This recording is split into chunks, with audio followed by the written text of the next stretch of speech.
për Shqipërinë e Madhe. Ka teza nga më të ndryshmet. Në fakt, ç'është Shqipëria e Madhe? Ç'janë këta zëra? Unë di të kundërtën, që në Shqipëri të spaku deri para pak kohë nuk është folur kur për Shqipërinë e Madhe. Shqipëri është folur përpara, ka qenë një term Shqipëri etnike. Shqipëria e Madhe në gjuhën shqipe është më tepër përdoret shpërthim nga gjuhët e tjetra. Nuk është një shprehje e dalë nga një realitet shqiptar. Nuk është përdorur shprehja Shqipëri etnike. Shqipëria e Madhe si term, ose Serbia e Madhe, ose Bullgaria e Madhe, ose Rusia e Madhe, janë terma kompromituese në botë. Nuk është bëhet fjalë vërtet për madhësi këtu, sesa bëhet fjalë për një koncept agresiviteti kundër të tjerëve. Zakonisht quhet e madhe ose i madh, një teori ose një doktrinë që kërkon të glabroj copat të huaj ose nga vendet e tjera. Mendoj se ne nuk duhet të pranojmë këtë term, ta përdorim, sepse në kushtet e sotme, ky nuk është vetëm një provokacion. E quaj provokacion sepse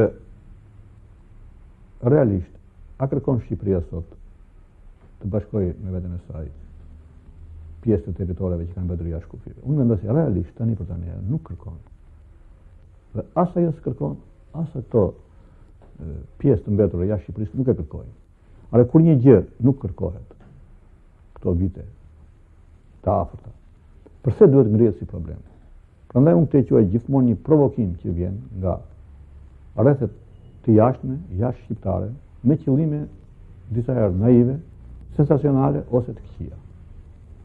Ose, në të s'mu themi qëllime naive, po me shtys naive, me një shkak naiv, ose për sensacion, ose me qëllim të keq. Prandaj, unë kam përdorur gjithmonë të them Shqipëria natyrale.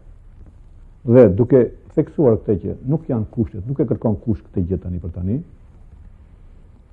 është një provokim, po ashtu quaj provokim, të thuhet shqiptarëve e kundërta. Të thuhet që, shikoni, ju kur s'keni për ta patur Shqipërinë e Madhe. Domethënë me fjalë të tjera, ju kur s'keni për të jetuar bashkë. Kjo është një provokim imoral,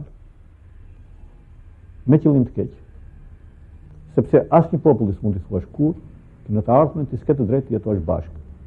Kjo mund të thuhet vetëm një populli që ka bërë krime të lemerishme përpara njerëzimit dhe ai duhet paguajë për një kohë të gjatë.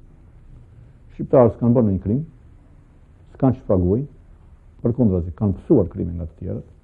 Prandaj, ta shtrosh këtë problem në këtë mënyrë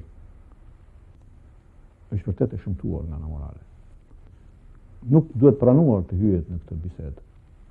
Përgjigjja që unë jap zakonisht është që nuk shtrohet tani për tani, por nga ana tjetër edhe shtrimi i të kundërt të saj është provokative.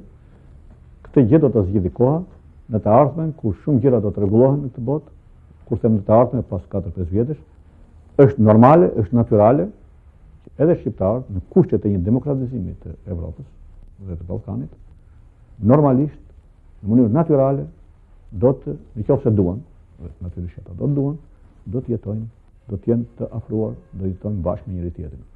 Do të jetojnë bashkë me njëri tjetrin siç jeton sot shumica e Evropës, të cilët kufit janë bërë vetëm sa shtylla dhe shigjeta që tregojnë sa kilometra je larg nga ky shtet ose sa je afër nga ky kryeqytet.